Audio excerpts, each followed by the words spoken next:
Bismillah ar-Rahman ar-Rahim. When I was a little girl, my father asked me, he said, Umbreen, what do you want to be when you grow up? And I was very little, I was about 5 years old.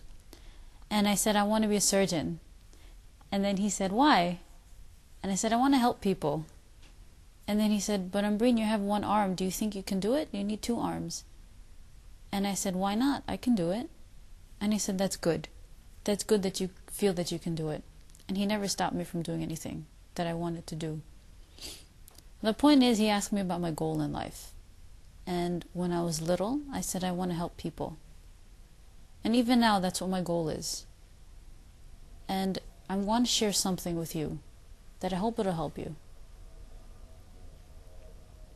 Now, people are a product of their times. When you look around you and you see what's going on in the world right now, people react to that. And that's how they live their lives. So there are 2 ways you can live. You can live according to what you want to do, or you can live according to what you have to do. And that is where your goal comes in. People, a lot of people I see around me, I don't know what their goals are.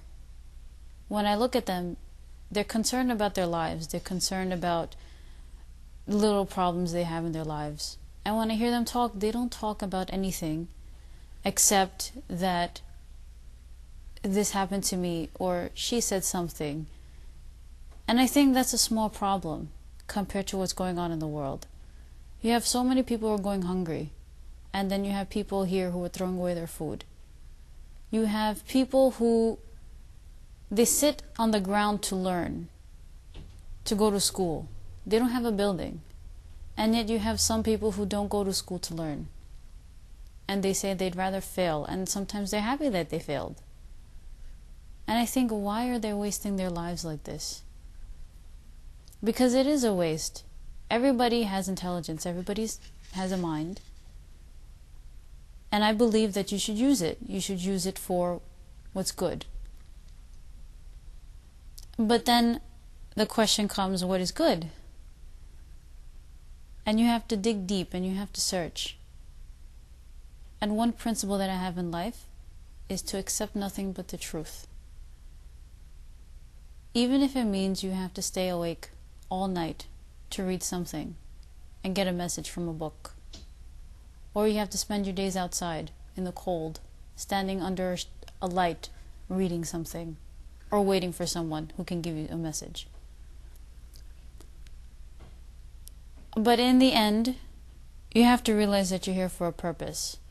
And you can't live for yourself to the point where you live to do only what you want to do, only what you like. Life is much higher than that. And the best thing to do is live for an ideal. And to live for an ideal, it means you have to find something in life that you can attach yourself to, something higher than just making yourself happy. It has to go beyond that. It has to go beyond the present. It has to go into the future. And what I learned is that when you attach yourself to something that is very high and you go for that, that is what will give you happiness. And for people, it's different things. And then you realize why you are here. And you ask yourself, what am I doing here? What am I here for? And you have to realize that you're not here just to live and die. There's something beyond that. And when you search, people search for different things, and they go through different religions, they go through different philosophies, and some people get lost. But for me, I realized that here you have a purpose. You were created.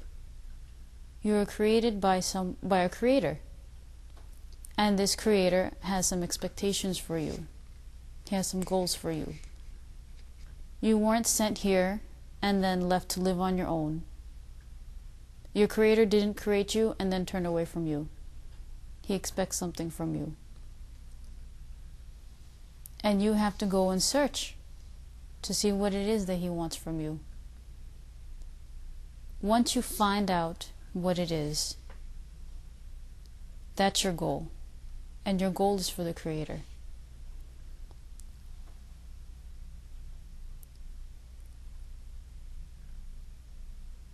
Who are you?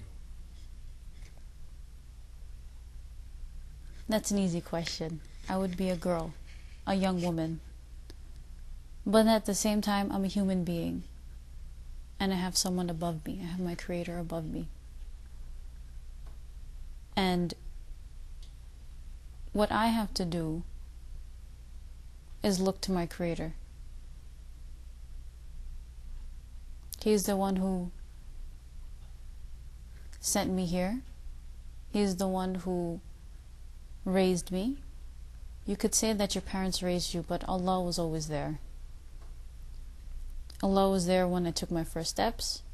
Allah was there when I learned to talk. And Allah is there with me now. And He will always be there with me. People will go away. How old are you? I'm 22. Where are you from? I'm from Pakistan. I'm born in America. I heard you have one arm. Yes, I was born with one arm. Are you happy? Yes. Why? You are minus one arm. I never felt that there was a minus. I never felt that there was anything that I couldn't do. And alhamdulillah, it's because Allah surrounded me with people who never made me feel that I was anything less.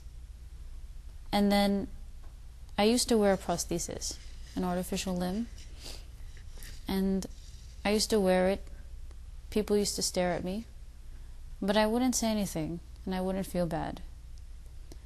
And then one day I realized that Allah created me this way, and if I wear the prosthesis, I'm hiding myself. I'm hiding who I really am. And then I decided I'm not going to wear it anymore, because this is how Allah created me, and this is how I want people to see me. And then for a while I wouldn't wear it when I used to go outside. But then Allah did something. One day it broke by itself. And since then I haven't worn it. And I haven't felt the need to, although some people tell me, Ambreen, why don't you get one? I said, no, I don't have to make excuses for who I am. And if Allah gave me this, then this is how I want to be. I don't want to have a surgery where I can have a new limb. They take it off somebody else's arm and they give it to me. No, I don't want that. Because this is how Allah sent me, and this is how I want to stay. Are you happy? Yes. Are you content? I'm content with what Allah has given me. But many people in your condition will be upset and look to another girl and compare. What makes you have this feeling? One time I was in the train and I walked in and I sat down, and this Chinese lady, she used to work with the church, and she looked at me and she said, I noticed that you don't have a left arm, but yet when you walked into the train you were so confident and you looked so confident.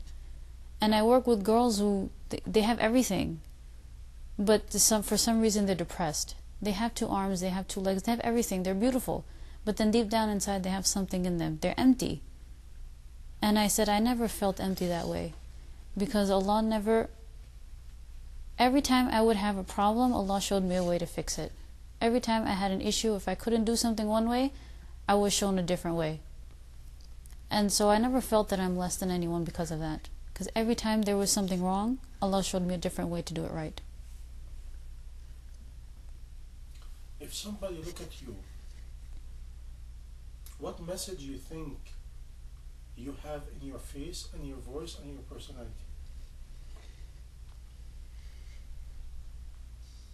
I think that message is of understanding. to accept people the way they are, in the sense that when you look at someone, don't judge them by the way they look, but look into their heart and see if they're good people. And when you see this goodness in them, you be happy for them, and then you be with them, be their companion, be their friends. Because you can benefit from that person, and that person can benefit from you. And I believe that if I didn't have this arm, maybe I would have been mean to people, because I would have thought myself better than them. But because I don't have my arm, I'm more compassionate to other people. I like to help other people. And I don't want people to feel that they're any less because of the way they are.